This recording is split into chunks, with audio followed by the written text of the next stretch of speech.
Der var engang en mand, og han hed Poul Pragtpartiet. Han havde en kæreste og 2 børn. Og der var en drage, der ødelagde hele byen. Hey, vent på mig.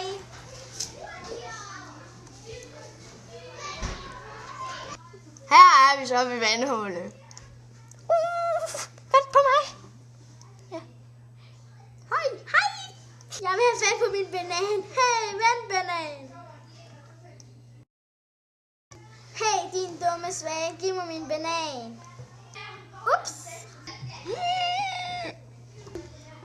Der er den farlige drage. Jeg er oppe i træet nu. Ja, vi fik væltet dragen, så nu er den død.